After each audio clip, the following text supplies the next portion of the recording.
Hello and welcome back to Ambitious. So, I am really excited to announce that we are actually starting a new series on Ambitious where we are going to be breaking down client case studies. And this actually came from a spark of a couple conversations that I've had just about the online space and about marketing and people feeling like they are constantly seeing results of I got my client to achieve this and this client made this much money and this client went viral and this client, blew up their business. And the entire time we're sitting there thinking, that's great, but how? And so oftentimes there's this aspect that's missing from a lot of what we're seeing in marketing, which is the actual process of how they were able to achieve it. And this is also not just the, hey, here's what I did for them, i.e., the highlight reel of what worked. But rarely are we actually getting a taste of the things that someone implemented that maybe also didn't work, or roadblocks or resistances that they came up against in the process or the pursuit of getting to that outcome. And so, my intention with these case study episodes is to break down some of our most successful clients, all of the people who have achieved incredible results within our programs. And this is from every single level, by the way. This is not just, those who were already at multiple six figures and then went to seven. This is going to be for every single stage, for all different areas of development, and for all different types of wins, not just financial. And I really want to use this as an opportunity for you to learn from different industries, for you to learn from different people at different stages of business, and also really, as I said, to see the depth of the trial and error and a lot of the execution that, yes, clicks, but some of the things that we also may have tried or executed that didn't necessarily get us the outcome that we wanted, but also allowed us to learn a lot of great, valuable insights. And so, moving forward, you will see, whether you're watching this on YouTube or if you're listening on Spotify, you will see the word case study on these episodes. And so if you do decide that you want to go back and binge a couple of these, please feel free to do so for the episodes coming forward. So today is our first case study episode. And to also give you a little bit of a pre-warning, these episodes are anonymous. So I will not be releasing any names of anybody, and I also will not be releasing anything that's kind of like self-identifying information. And this mainly, as I'm sure you can appreciate, is to also protect my clients and their privacy. Because when someone works with me, my number one focus is that my clients don't feel that they are my content or that they are my marketing. While I love to shout them from the rooftops, and they also shout me out. So if anyone shouts me out, I am like, okay, great. I will also, show all the love and share you on social. But I also respect that when it comes to a working relationship, this is our time together, and what they've been able to achieve is not something for me to put into my marketing without their permission. And so anybody that I will be sharing on this show, even though they will be anonymous, are also people who have also shared us on social and who have basically consented to being shared. And so all of that to be said, let's get into today's case study and breaking down a little bit of the 101 of this incredible win. And this is going to be something that really is going to hit home with you if you are somebody who maybe is considering passive offers, maybe you're considering making a course or a digital product, or you're somebody who really just wants to know how to sell a high volume of low ticket offers via social media. Today is definitely going to hit home for you. So a little bit of context about this client. At the time when she came to me, she was making about 25K or so a month. So 20 to 25K a month. And I actually went back in prepping for today's episode. I went back to her application. And in the application, she had noted that she wanted to be making anywhere between 50 to 100K a month after her time with me. And so when she came into coaching, she had actually never had, which is so wild when you think about it. And I'm just so honored.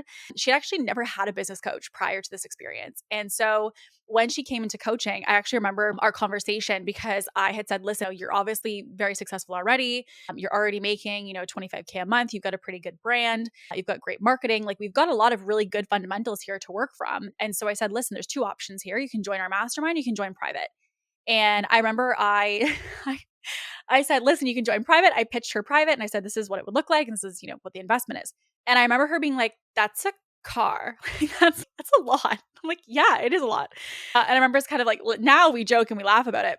But I remember at the time she was like, that's a big investment. And like, it definitely is. And so then hearing her say, well, I've actually never had a business coach before, I was like, oh, this is definitely going to feel like a big investment. It already is one of our larger investments, but it's also one of the first, I would say, leaps that she's taken on herself in reference to hiring a consultant. And so I was definitely extremely honored, obviously, that she chose to work together. And we've been working together now for probably the better part of a year, or it'll be coming up around a year or so now. And when she came to me, really, she had some good fundamentals. And what I mean by that is she had a product that was a course that she at the time had already been making great sales on. She did, though, feel that she was kind of looking to see a second set of eyes as it came to really making sure that that product was what it needed to be to truly scale long term, not just making sales the way it is now. Like, how do we really ramp it up? I remember in her application, she had expressed the fact that she felt a little bit too comfortable in the sense of that she didn't feel challenged. She didn't feel that she was being, pushed basically enough to really tap into that next level of where she potentially could go and what was an opportunity for her for development. And most importantly, which is a very, very common thing, and I would probably say one of the common denominators of every single application almost that I get, which is that she really was like, I need direction. Like, I feel like I need a blueprint. I need the steps. I know that I want to go to, seven figures, i.e., consistent 100K months. And I just really want the direction, the blueprint, and the steps on how to do so. And so, in kind of going back through it and knowing where she is now, which we'll get to, it was really just kind of incredible, honestly, to see how much she's grown. And again, this is not a matter of grown in connection to myself. It's more a matter of grown as well in the sense of how much her perspective and her mindset and her just approach to business and the lens of business has developed so greatly since day one, and how much direction she does have now and how much clarity she has now, and how much her product has completely soared now, and like looking at the contrast now is just absolutely beautiful. And so when she had come to me, she actually had this course that she had for a couple years and had developed and been selling for a while. And when we originally, I remember, talked on our consult, she had said to me, oh yeah, this course is $300. And listen, like, I believe in low ticket offers. I believe in selling courses for, $100 to $2,000. Like, there's a variety of price tags and price points that you can sell it at. But for me, when she started to really break down the product and she started to break down, how many people had been impacted by it, how many people bought it, and the results that it had generated, my kind of like spidey senses went up and I was like, this feels like it should be higher priced. And I remember at the time she had said to me, well, the thing is, when it comes to the $300 price tag, we already are getting some people who are like, oh, it's a little bit out of my budget, or it's not something that I'm going to wait to invest into it and things like that. And so because she'd been selling it consistently and she was already experiencing some of this resistance when it came to the $300 price tag, she had a bit of a concern as it pertained to like, okay, well, if I try to increase this price, basically anything over $300, nobody's going to buy it, was the mindset around it. And look, as a business coach, I experience this all the time because I have the honor of working in a lot of different industries and a lot of different businesses. And because of that, I have seen proof time after time after time of what is possible for different types of offers, product suites, and structures. But the thing that I always have to keep in mind is that when someone's coming to me, they don't have that proof. They don't have that evidence. And because of that, I have to really be conscious of the fact that their brain is going to need to see some proof and see some evidence to get them on the same page of, oh, okay, I can increase this price. And so I was like, okay, you know what? We're going to circle back to the price point aspect of it. And so she's like, okay. So we go into this consult. I was like, give me a little bit of the one-on-one of kind of where you at right now. And until that point, she had had two major audiences that she had been nurturing and two basically communities that she had been growing. So at that time on TikTok, she had about 50,000 followers on TikTok and she had about 30,000 followers or so on Instagram. And the one thing that I will say that I really identified from the get-go is that she really had established a very clear understanding of authority. She's been in her space for a while in the sense of, for like, I want to say like the better part of like a decade. And she really has a lot of knowledge in what she talks about and is most importantly someone who is open to sharing that consistently amongst any platform that she's on. And so the thing that I really saw as soon as I saw her profile, which also, by the way, guys, if you ever have a consult with me, I want to be very transparent. I stalk you beforehand. Okay. I'm putting it out there. Do not let this be a surprise any longer. I will stalk you beforehand and I will go through all of your stuff. And the reason, by the way, that I do this is because I want to take my initial assessment and I want to go through what I currently see you doing right now. And I want to be able to kind of get a feel for me as a consumer before I fall in love with you and your personality and just like who you are and your story and all these things. What I really want to do more than anything is I want to get like an initial consumer view, i.e., if I don't know you and have a relationship with you that is deep yet, how do I experience your sales funnel? How do I experience your social, your marketing? How do I experience what you're putting out to the masses every day? And what it basically allows me to do going into a consult is allows me to get like an impartial, like a neutral view really to what it is that you're already producing. And so I did this with her. And I was like, okay, there's great content here. I was curious a little bit about the marketing strategy when I was going through her stuff. I felt natural authority from her. She obviously clearly knows what she's talking about. And it's very evident in the way that she talks through the different topics. She definitely had focused a lot on community. I could tell when I went through her engagement and things like that, that she really had fostered community, i.e., she was in it for the people. She was not in it for herself. And that was very, very evident immediately upon going to her platform. And what I mean by that, by the way, is that the content wasn't me. The content was like, here's what you need to do in this situation. And here's how I can answer your questions. And I'm going to, go live and talk about this topic for you. And it was very audience focused. And so as soon as I started to go through it, I was like, oh, this is great, because what it actually shows is when someone new follows her, they can feel home. They can feel like when they're here, she's really going to take care of them. And so I want to talk through, now that we have a little bit of an understanding of where she started at, a couple of the things that we did together, and also some of the approaches of what we looked at. So when I went into the business, the first thing that I saw was the fact that the price point needed to be higher, mainly for a couple different reasons. It was one of the core ways in which she wanted to scale, i.e. scaling with passive. She wasn't necessarily looking to do any kind of like high ticket, high touch point support type offers. She really wanted to scale with passive. And so if that was the case, I was like, okay, well, how do we really get you to the target that you want to get to and get you the sales that you're looking for with this offer that you already have established? And again, the offer itself was well structured. And what I mean by well structured is it got results. Like, it was not something where people would buy, never log in, never use it. This was something that actually generated results, which, by the way, is extremely important, because if you are someone who wants to scale a passive offer, the thing that I always tell clients is when you're scaling with passive, you have to realize that your everything is that product. So if that product is not well structured, or if that product is not something that generates results, you've already lost. It doesn't matter how good you are at marketing. It doesn't matter how good you are at selling. It doesn't really matter how good you are at anything. If that product is not good, after a certain amount of time, that will trickle down into everything else and it will stop selling. It will impact your sales and your ability to scale. And so the fact that she had a really good product and had raving fans inside of people who were like, this is the best thing ever, and also had a lot of social proof of people who bought that product and got great results, I was like, okay, this is the first checkbox. You have to have a good product when it comes to passive.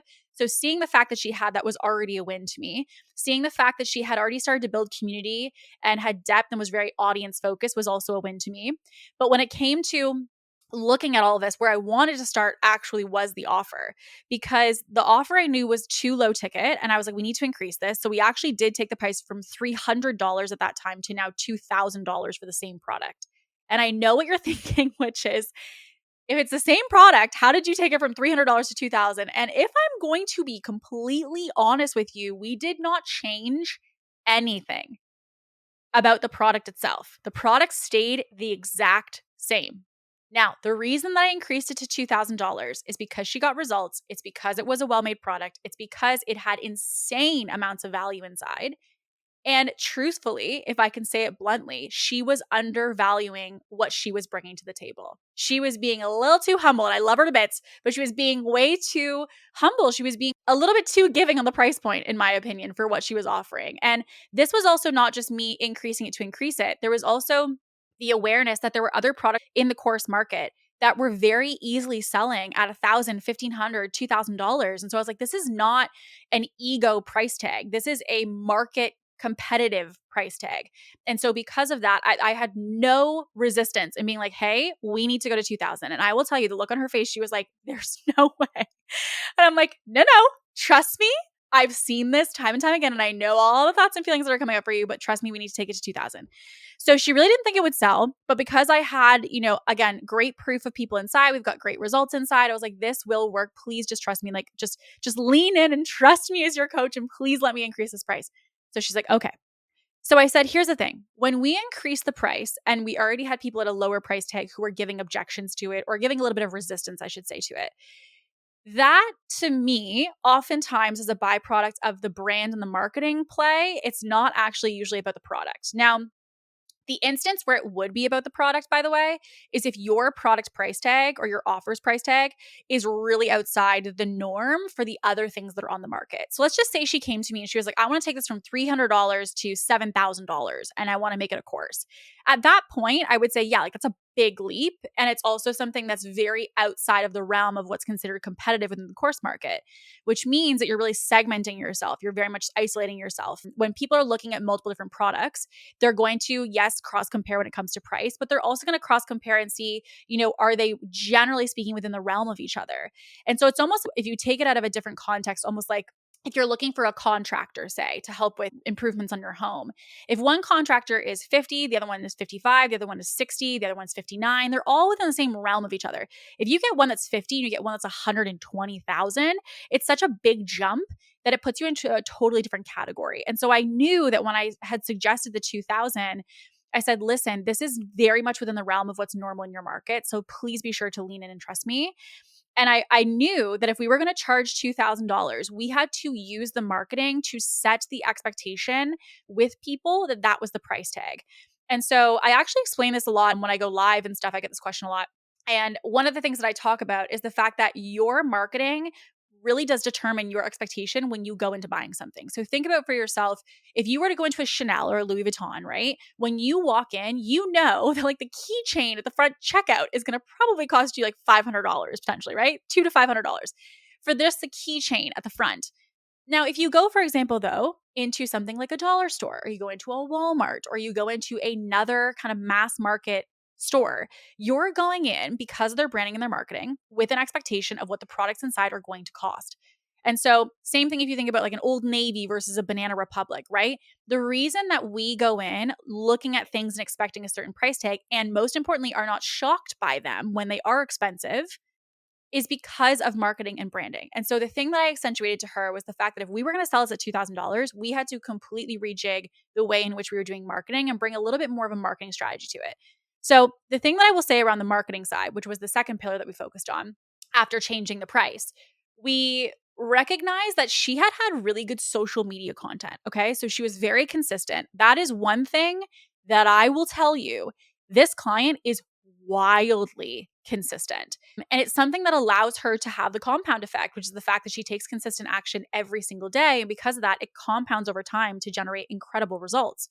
And so I have to give her that as a gold star because she really, since day one, even before me, has been incredibly, incredibly consistent. And so when I looked at her social, I was like, listen, there's a lot of consistency here, which is great. There's good community here, and you're creating good, valuable content. And what I want to distinguish here is that the content was valuable, i.e., that she was helping people every single day through her socials, but it wasn't necessarily rooted in marketing strategy. And what I mean by that is that every piece she put up was with the intention of helping people. It wasn't necessarily rooted in the strategy of helping to prime a lead to be ready to buy eventually or moving them through a sales funnel. And so that to me was my goal coming in, which was to take the same consistency, to take the same content that we were producing and instead be able to say, okay, well, how can we take the same amount of volume? We're not going to increase the amount you're posting or like, necessarily like quadruple it or anything like that. We're not going to ask you to start a podcast or be on YouTube or any of these things. We're going to keep the platforms that you're on, but I just really want to give a little bit more depth to the what we're doing and why we're doing it. And also a little bit on how we're going to execute it to give it some structure that allows us to know that we're really moving people down the pipeline.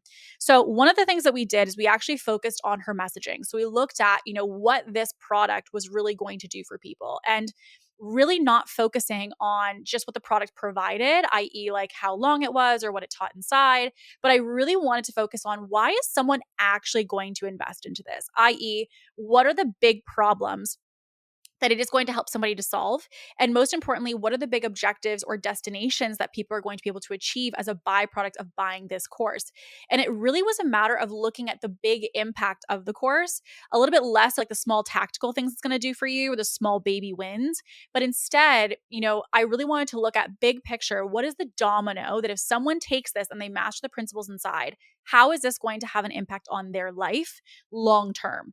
And I really wanted to go into having a little bit bigger problems solved with the messaging, because if we do that, we can also help people to frame that when they're making this bigger investment for themselves, you're doing so because you're also buying into a much bigger outcome. You're buying into a much bigger achievement when you make the bigger investment. And so with the messaging, what we did is we really, really focused on spanning out, right? So looking at bigger problems to be solved instead of the micro little pieces of the course, we wanted to look at the bigger problems solved and looking at how is this going to drastically change somebody's life if they end up investing into this. And so that was something that we did. We focused a lot on bigger problems and bigger desires, i.e., outcomes. But what we also focused on quite a bit was really getting clarity of the ideal client, because the ideal client that could really benefit from this offer was a couple different categories of people, a couple different stages. And so what we had to do is we had to actually start to give color to who are those people, and really making sure that the marketing specified if you are person A, if you are person B, if you are person C, and really helping people to self diagnose through the marketing. We needed to make sure that people understood if you're this avatar or that avatar, between both, this product is for you. And so when we would start to go and put this into the messaging, we wanted to make sure that people understood that this was very much a mass market product, in the sense that this wasn't like a luxury, it's only for X amount of people, but there also was this aspect in the messaging of qualifying. And one of the things that, I really actually deeply respect about the way that she marketed this was the fact that if this is a price tag of $2,000 that feels too much for you, you shouldn't be taking the course, because the course was designed for a specific type of person in mind around, a certain financial stage. And so because of that, if you are somebody who feels stretched by the investment, in turn, what it meant was that the actual offering, i.e., the problem it solved, probably wasn't something that would make sense for you yet. And so, what it did in the messaging was it also helped to educate people on who this was for, who would best benefit from it, and also indirectly through that, who this was not a good fit for. So, really understanding and breaking down the higher level problems, the higher level desires or outcomes that we were going to generate for people, really understanding the different stages of people that could benefit from this. And most importantly, using the messaging to disqualify people actually helped to ensure that the people who were listening to the marketing and the people who were interested in the offer were truly a good fit for this offering. Now, the other thing that we also did around a little bit of the messaging, which is kind of the third pillar, was launching. So once we mastered a little bit of the messaging, i.e., understanding the true pain points, the desires, we took that and we built that into a marketing strategy or a structure, because the goal for me in anyone with a course is that I really wanted to look at how could we relaunch this with intention. And so, at the time, we had kind of debated on whether it was going to be more of a launch model, whether it was going to be, i.e., like open and closed doors type of thing, or was it going to be a little bit more of an evergreen model where it was kind of just like always going to be available? And so when we first were going to put it back out to the world, so basically what happened was she had the course, $300, we took it down. So it was basically had a span of time where it was not available. During that time, we started to put out marketing and content that had the refined messaging to it. And the plan was that we were going to relaunch it. And so when we relaunched it, I basically wanted to make intentional changes to everything and then put it back out to the world, and back out to the world being her Instagram, her TikTok, as well as her email list. And so as part of that, we also added for the emails, some email campaigns as well. So this was a series of about 16 emails. And that might sound like a lot, but the 16 emails were dripping out over about a 3 or 4 week period. So they weren't all like back to back spamming people by any means. But really the goal here being that, again, up until this point, she had been sending out like a weekly newsletter to people, and her audience really, really liked that. They really engaged with it. But what we did is we really looked at, because she had the newsletter and she'd been sending that out weekly, we looked at the data of that. And so some of the data of that told us some interesting things.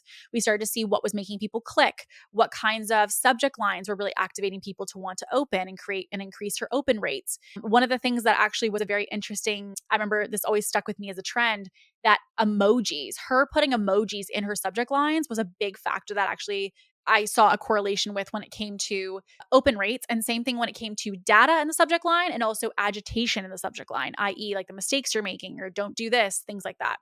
So when we started to look at her emails, I was like, listen, you obviously have been sending out a newsletter every single week, which is great because it means you have a touch point with people. Why don't we use the email list as part of this relaunch? And so what we did is I have this internally. I have, for all clients, I have like a bunch of templates and resources and things like that. And so I gave her one of my launch templates, which is kind of like a base, foundational fundamentals of a launch campaign for email. And so we took this campaign and we wrote on, I remember she wrote all of those emails. I was like, bless her heart, so many emails. But we wrote probably, I want to say anywhere between 16 to 17 emails. And she dripped those out to her list for the relaunch was going to be the plan. And so we went through, wrote all of these, or she wrote all of them, but I basically, just was there for moral support as she did so. And so we were going into the launch, we we're going to relaunch this to her audience. And so one of the things that I think was really, really helpful was using this first launch to really gather data. I said to her, listen, we're going to relaunch this. And I know there was a lot of nerves because, again, we had increased the price. We had been changing the messaging. We're making a lot of changes. And it can be a little bit, off putting because you're like, okay, like hopefully this, fingers crossed, goes the way that I want and ends up working the way that I need. And when we had relaunched that to her audience was kind of like our test, right? Like this was going to be our way of dipping our toe into the water of how we were going to create this for her long term. And I really needed to see more than anything as her coach, I needed to see how her audience responded to it. And the thing that I also tell clients, by the way, is the fact that when you're launching is not about a kind of like a post and pray. Okay. So when you're going into a launch, at least when you're intentionally doing launching, you're not just putting out content. When you're launching is just as much planning and prepping, but there's also this aspect of response, right? And so it's yes, being proactive in the way that you go into it, but also reactive because launching, you have to remember, is about understanding of sales psychology, it's understanding of marketing strategy, it's understanding why people buy and trickling and pressing certain buttons in a certain series of time. It's basic essence, that's really what it is. But the thing you have to remember is that you are not somebody who has this crystal ball. There's a lot of strategy and there's a lot of psychology as to what works in marketing, which is why a lot of these campaigns can follow a structure. But the other thing you have to remember is when you're going into launching is also just as much responsive in hearing what your audience is saying, listening to what's working or not working, and making adjustments along the way. And so this first launch for us was all hands on deck because it basically meant that when we were going into this, I wanted to see what was resonating with people, but I also had to see how they responded to our marketing approach to know how to adjust that for the future when she wanted to launch again. I needed to know what kind of buyer type she had. I needed to know what topics triggered. I needed to know what lenses hit home with her audience. And so this launch was going to be basically our shot at getting all that data to give her a true rinse and repeat structure moving forward. So when we launched this, we decided we're putting it back out to the world. We were like, okay, we are going to create a lot of hype around this. So I want to say the entire launch from start to finish, in the sense of the entire marketing campaign, probably lasted around 4 to 5 weeks for the first time that we did it. And so we did the email campaigns, we built out an entire social calendar, all rooted in the marketing messaging of the posts and everything. And so we decided that we were going to relaunch it to her audience. And so I have to tell you, there's so many wins that she's been able to achieve, but she actually sold out the first launch and we closed doors early. I remember we had a plan of a certain amount of time and she was like, Kate, like this is insane. Like it's flying off the shelf basically. And when it comes to what she was able to achieve, quite literally insane. She actually, just as some of the highlights for you, she hit 7 figures within 3 calls of us planning these items out that I'm discussing. She hit 6 figures in 10 minutes of opening one of her launches. One launch that we did together did $500,000 in cash in half of a day. And another launch that we did $600,000 over 6 weeks. So when I tell you guys, I like to focus on marketing. I like to focus on marketing because that's really like that's where the win is. That's where there's a lot of momentum and movement that can happen. So we relaunched this. She has these massive wins. I remember us in Slack. It just makes me smile because she was like, holy shit. And it was like one thing after another. And she's seeing win, win, win. And she was like giving me this updated total. She was like, this is wild. And so I remember saying like, we have a whole other week. We're not done. We've got to keep going. And she was like, this is a lot. I think I'm good. I feel good. And I'm like, okay, like we can keep going if you want. It's up to you if you want to keep rolling with it. And she was like, no, it's the first launch. Like this is the first test in the water. Let's get our kind of like footing. Let me get these people in. And then once I have all of them situated, we'll kind of go again. And I'm like, sounds great. So once we went through this launch, we learned a lot. We learned a lot of what worked. We learned, what kind of people would move at what stages. Like it really gave us so much insight as to what was going to hit home for everybody. And so then became the kind of decision of what we wanted to do next, which is the matter of, do we want to move it evergreen or do we want to move it into more of a launch model? And so for her, lifestyle wise, she liked the idea of having surges of cash. She's like, I don't like necessarily feel excited about posting about this every day on social media. And so then became, okay, well, why don't we do a quarterly launch, which basically meant that if we were able to get her, say, $500,000 or like a 600K kind of launch or a multiple six-figure launch every couple months, then when we started to reverse engineer some of the numbers that she was hitting, we're like, okay, well, we're looking at like a multi-million-dollar business here and you're launching once a quarter. It's not a bad gig. And so then it became, okay, well, how do we make this sustainable and how do we make this truly a rinse and repeat structure? And so each time that we launched, we made some adjustments based off of what we would see the previous launch. So certain emails that did well, certain types of content that did well, certain types of marketing approaches that did well. And so we would basically take that information and it would help us to refine as we would go along and we would start to produce more stuff. And so now she has done multiple launches. All of them ended up being high multiple six figures each time that she did it. And it's just been really incredible to see the power of marketing. Because one thing I will say is, with all of my clients, and I say this all the time, I am here as a consultant. I am here as a sounding board. I'm here to bring insight and wisdom to you that will help you to grow your business. But at the end of the day, all of the clients that I've worked with that have been wildly successful, it's because of them. They're the ones who are putting in the work. They're showing up on social. They're the ones putting in the reps. I'm just here as the coach on the sidelines, helping to make sure that they're training well. And so seeing her, who already had, as I said earlier, these great fundamentals, this great audience, great community, and then seeing her actually have now a marketing underbelly to what she was doing and seeing what that could do for her audience was incredible, because this is why I scream about marketing strategy and sales strategy, is because sometimes people think it's like, I'm missing this thing. There's all these things that I don't have. For her, it was just optimization and refinement. There wasn't a new platform. There wasn't a new offer. There wasn't a lot of new stuff. It was optimization and refinement. And this is such a case study of that principle. And I scream this about scaling because there's always this constant thing of like, what more do I need to scale? Often scaling, and I love this quote from my coach, is the fact that it's about subtraction, not addition. And so this is just an example of that. So it's not about adding more. It was about taking the same stuff and same volume that she was posting and just giving it a lot more intention when we did it. And so something that we also kind of came up against was the fact that, okay, well, if we're going to have like, hundreds and hundreds of people buying into this course, how are we going to serve all these people? And so then became, well, how do we structure the offering that makes people feel supported, but also is truly scalable, but then it's not a cap on her time? Like, how do we want to go about this? And so one of the things that we knew would have to happen is that you'd have to have moderators. So if you're going to have a lot of questions inside of the course, we have to have people that can support with it so that she's not the person who needs to do that. So how this would work is as there was questions, those questions would then get documented.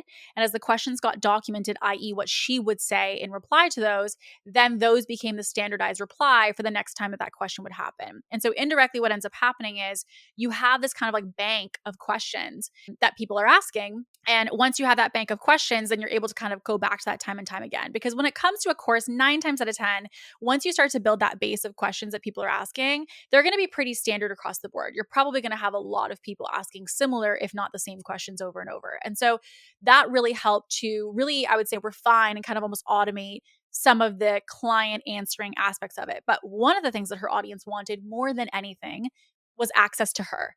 And so she didn't, again, want to go into more of a high ticket offering or anything like that. And so I was like, okay, well, how do we bridge the gap here? And so then what ended up happening is we actually added in live aspects of like almost like a Q&A with her. So basically, again, how we would do this at scale, because there's multiple hundreds of people in this course now. What we did is we actually created a opportunity for people to submit questions. And when they would submit those questions, those would then get pulled into themes. And those themes would be what she would go on and talk about. And so what this did is it made the audience feel heard. It made them feel seen. It helped them to know that like, hey, like this product is very much designed with you in mind. So let us know how we can help you. And with that then got brought into being trainings that she would do inside to answer those questions. But here's the thing you have to keep in mind. When we first sold that was not in the offer. There was none of those sessions available. But then launches later, you have to remember all those recordings were inside. So that then became an asset that we could use in our marketing as a bonus as to why people would want to buy, because they get access to all these sessions that she had done. And so then we looked at, okay, well, where do we want to take this to scale, right? So now that she obviously has a very rinse and repeat structure, she's absolutely killing it when it comes to sales. She's, really, I would say on autopilot. She really knows what she's doing and she's just crushing it. The question then became, what's next? And so she had said to me, Kate, like, I feel like this is not the end for me. Like, I feel like I don't want to be a course creator forever. I don't want to be on social media forever. Like, I just feel like there's a next step. And so she had shared some of her visions with me around different things that she had considered creating, different things that she, was kind of envisioning for herself. And so really then our next step truthfully became, even though she had amazing success with this, we were building her an exit plan, which was really a matter of how we could get her off of social media and transition what she was doing right now into her next venture that she's working on currently, which is an app. And so when we decided to do that, or kind of like, okay, great, let's put a plan together, then it became the timeline of how we were going to take this course that until now had been open and closed cart, and we were going to turn it evergreen. And so basically the evergreen being that it was going to be her content that had always been kind of like living on, headed to a webinar. The webinar then is the element that actually gives people the invitation to the course, and that's how they buy it. So moving forward, she will not market this course. This course will not be something that she actively sells. It will just be something that exists. And if people want to buy it, they can buy it. And that is because there's so much proof around it. There's so many people who've been through it now. There really is like, hey, here's the understanding of the framework inside. But other than that, there's endless proof that tells people that it does work. So now it's really a matter of how we can leverage her audience, which is really around a specific topic, and take that and leverage that into her next venture, which is her app. So now together we are really working on the launch of her new business. And since then, she stopped posting on social media. This is not her day-to-day objective. It's not her day-to-day, focus by any means. And I have a couple highlights from this that I really want to pull for you because I think that there's just so much to learn from here. One thing that I think is really a highlight of this client is the fact that she really is the emphasis of the importance and the significance of depth versus width. And so you could say that she has, I would say, a medium-sized audience. I wouldn't say that she's got like 300,000 or 500,000 followers or anything, but it doesn't matter because she has depth with her audience. She has connection with them. She's really in it for her people, and it shows in the way that they support her, the way that they rally around her. Everything that they do for her is because she does it for them. And so the relationship aspect of depth is something that's massive here, absolutely massive. And I really want to accentuate that if you are somebody who wants these kinds of results, it doesn't necessarily come from bigger audiences and more people and more, but instead of like, how can we go deeper to really create connection and community? And that community can create insane conversions for you if you actually foster it and it's not just with your own agenda. The other thing that I think was a big takeaway in this client was the fact that there was quite a bit of posting, but there wasn't marketing strategy. And we've obviously kind of covered different aspects of what we did together, but what this symbolizes to me is that even though you're making posts, it doesn't mean that they're rooted in marketing. And just by adding the marketing lens and not even changing necessarily how much you're posting, you can get a totally different outcome. And so the psychology and the strategy behind what you're posting is just as important as the quantity of how much you're actually posting. Now, the other thing as well is optimization. Again, this is really a client where we didn't necessarily overhaul everything. We didn't completely, burn it to the ground and create something new. And I think that's kind of what's beautiful about scaling, right? There's a lot of misconception of like, well, I'm scared to scale, or like, if I scale, I'm worried I'm gonna have to do A, B, and C.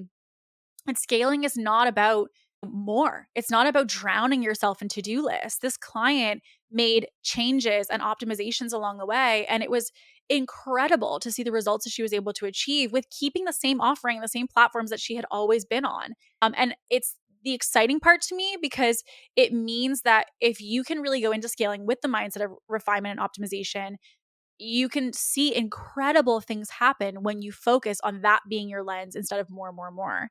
Now, the other thing as well that was such a big takeaway for me was the importance of long-term vision, because for her, the course was not the end point. It was the starting point. It was the ability for her to get funding and, capital basically behind her to start the next business. The course was not the career that she was going to have for the next 25 years. And I think that this is really beautiful because a lot of the time when we're thinking about what we're creating, we are like, okay, well, what am I going to do with this? And like, how long am I going to do this? And I think it's important for people to realize in business, it's okay to have chapters, right? This can be a chapter where you're working on something and that chapter influences the next chapter and it kind of builds on itself and it develops. And so if you feel like you're creating something right now or you're doing something in your business and you're like, I can't see myself doing this for the next 25 years, well, frankly, you might not be doing it for the next 25 years, right? And you may want to use this as a stepping stone towards something else that's larger or greater outside of what you're doing right now. And that's totally okay. The main thing is, though, that you have a plan and you understand how you're going to connect those elements. And so, for example, for her new offer, she's been creating an audience that's a perfect audience for that offer. She's been creating community and trust, so they will trust that new offer when it lands. She has been creating value for people and building community for a long time that she can leverage for that next offer. Like, there's a lot of correlation between these two sides that allow this to be a really beautiful relationship from this one business to the next business. And it was really exciting to see her look at this like a long-term vision perspective instead of it being like, okay, well, I'm just going to sell this course the next 30 years, right?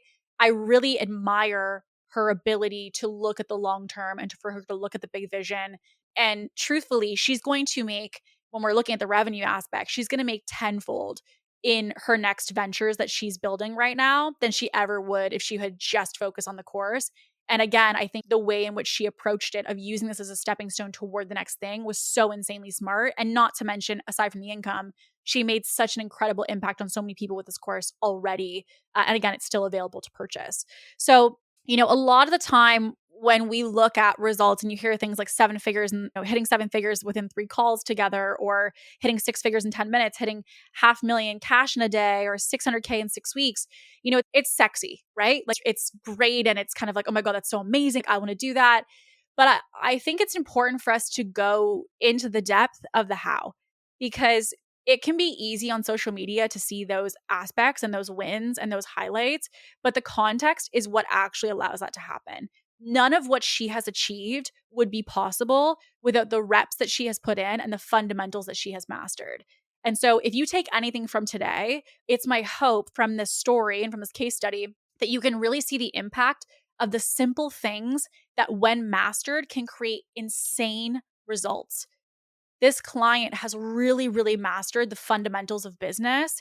And because of that, even though the model is very simple, it's email, TikTok, Instagram, it's a launch model, then turned evergreen, use the capital for the next business. There's so many nuances in between, but at its basic essence, it's very simple. And I think that's what's exciting about it. And that's why I wanted this to be the first one that we had as part of our series, is because it's a way for you to realize that you may be complicating business more than you need to right now. You may be thinking of all the 13, 15, 25 things that you need to do. And you will see, if you rewind through today's episode, that we really kept it super simple. And that's what allowed it to scale as quickly as it did, is because it was the mastery of the fundamentals that actually move the needle versus just adding more stuff and, frankly, filling her calendar and her to-do list. So thank you so much, by the way, for listening. I'm so happy to just have you tuning in every single week. It means the world to me. I would love to hear as well from you if there's anything that kind of resonates for you today. If you have any questions, by the way, about today's strategy, just shoot me a message on Instagram. I'm always happy to chat with you. And I love getting your messages, like hearing your downloads from the episodes, the aspects that you're like, I have a question about this. This really hit home for me. It just really helps me to see what I can do to better support you. And so also, by the way, if there are topics that you would love to have covered, if there's a discussion you'd love to see us have on Ambitious, or a guest maybe, or a topic that you're looking to see, slide into my DMs. Like, I'm always happy to hear how this can better serve you and what we can do to really make sure that every single week that you tune in, this is the most valuable hour of your time. Because I really do appreciate you listening, whether you're on your walk, you're working right now, you're cooking, you're on the treadmill, it doesn't matter what it is. I just appreciate you tuning in. So all that to be said, friends, I will see you guys next week. And as always, stay ambitious, ladies.